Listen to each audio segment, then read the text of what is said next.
Hello दोस्तों, कैसे हैं आप लोग। Welcome to our channel Tiwari family blogs में। तो आज मेरा और मेरे दोस्त का एक प्लानिंग बना हुआ है कि हम जा रहे हैं अपने एक महाराष्ट्रियन दोस्त के हल्दी में।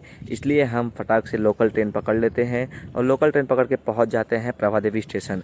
जी हाँ दोस्तों, क्योंकि हमारा दोस्त प्रभा देवी स्टेशन के बाजू में रहता है और उसकी हल्दी का कार्यक्रम रखा है।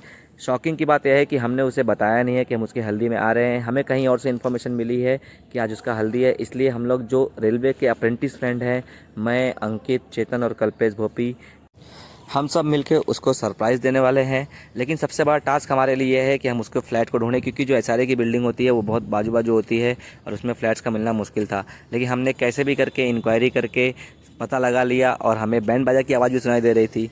तो हम भगवान जी का आशीर्वाद लेके निकल पड़ते हैं बी विंग में 7th फ्लोर पे, जहाँ पे सुशांत राजगुरु की हल्दी का कार्यक्रम हो रहा है। तो चलिए दोस्तों, अब लिफ्ट में चल देते हैं। लिफ्ट में जैसे हम पहुँचते हैं वैसे हम 7 नंबर का बटन दबा देते हैं और ये लिफ्ट हमें 7 नंबर पर छोड़ती है। जैसे ही हम बाहर निकलते हैं वैसे ही देखते हैं एक अच्छा सा बोर्ड लगा रहता है, सुशांत जी हलद। जी हाँ दोस्तों, मेरे दोस्त का नाम सुशांत राजगुरु है और हम यहाँ पे जैसे ही पहुँचते हैं वहाँ पे उनके फैमिली मेम्बर्स सबको हल्दी लगाने लगते हैं। मैं इन तीनों का रिकॉर्डिंग तो कर लेता हूँ और मैं सोचता हूँ कि चलो मैं तो बच गया, लेकिन मैं कहाँ बचने वाला था।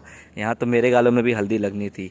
तो यहाँ पे जैसे यूपी वालों की शादी में देखा है कि बाकी सबके गालों या बॉडी पे हल्दी नहीं लगाते हैं, लेकिन यहाँ पे मैंने एक रीति रिवाज देखा कि जो भी गेस्ट भी आते हैं तो उनके स्वागत हल्दी से किए जाते हैं। ये देखिए मेरा दोस्त सुशांत राजगुरु काफ़ी खुश दिख रहा है। यहाँ पे हम लोग को देख के एकदम शॉक हो गया था।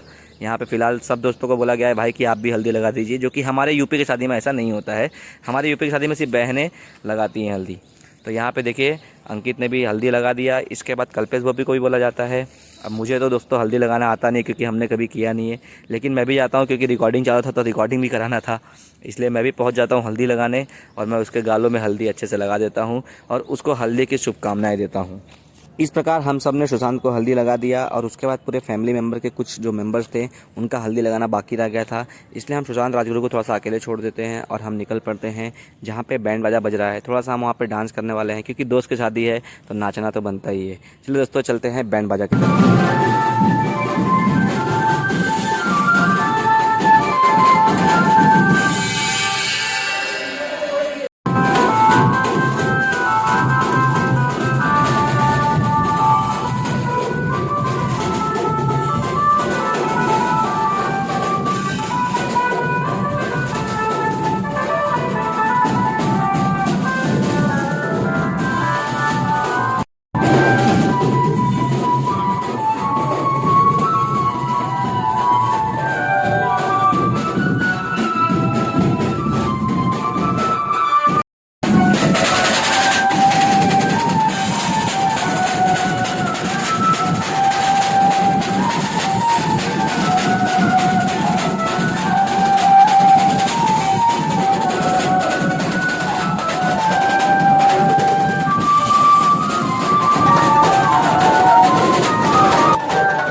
दोस्तों नाच गाने का कार्यक्रम भी शुरू हो चुका था और हम भी थोड़ा बहुत डांस कर चुके थे, लेकिन रात काफ़ी हो रही थी, इसलिए हमने डिसीजन लिया कि चलो यार थोड़ा सा खाना खा लिया जाए।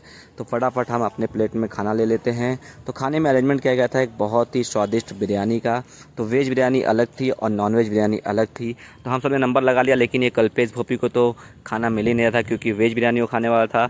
मैं वेज बिरयानी पहले ही ले चुका था, क्योंकि दोस्तों उस समय कल्पेश भोपी गया था हाथ धोने। उसके बाद वहाँ पे जो सर्व करने वाले थे वो भैया गायब हो गए थे, लेकिन कैसे भी करके फाइनली थोड़ा रोने गाने के बाद भोपी को वेट करने के बाद मिल गया और इस प्रकार हमने अपना खाना पूरे तरीके से पेट भर के खा लिया। अब हमारा खाना तो हो चुका था, लेकिन हमारा एक दोस्त है अंकित यादव, जो कि नॉनवेज बिरयानी का बहुत ही भूखा आदमी है। उसको नॉनवेज बिरयानी मिल जाता है तो वो खाते ही रहता है, खाते रहता है।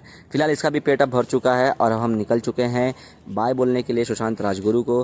तो राजगुरु हमें मिलता है और हमें लिफ्ट तक छोड़ने आता है और हमें बाय बोलता है। साथ ही साथ हमें वार्निंग भी देता है कि तुम लोग हल्दी में आ गए हो, इसका मतलब ये नहीं कि तुमको शादी में नहीं आना है। लेकिन दोस्तों हमारा प्लान यही था कि हम हल्दी में आएंगे और शादी में नहीं पहुँच पाएंगे, क्योंकि शादी इसकी मनमाड़ में है। लेकिन कैसे भी करके हम उसको कन्विंस कर लेते हैं और उसको हम बाय बोल के मना लेते हैं और हम निकल पड़ते हैं। लेकिन तभी भी जाते जाते वो बोलता है कि भाई ट्राई करना ज़रूर आने का, क्योंकि तुम लोग नहीं आओगे तो मज़ा नहीं आएगा। और बात भी सही दोस्तों कि अगर दोस्त लोग शादी में नहीं आए तो मज़ा नहीं आता है।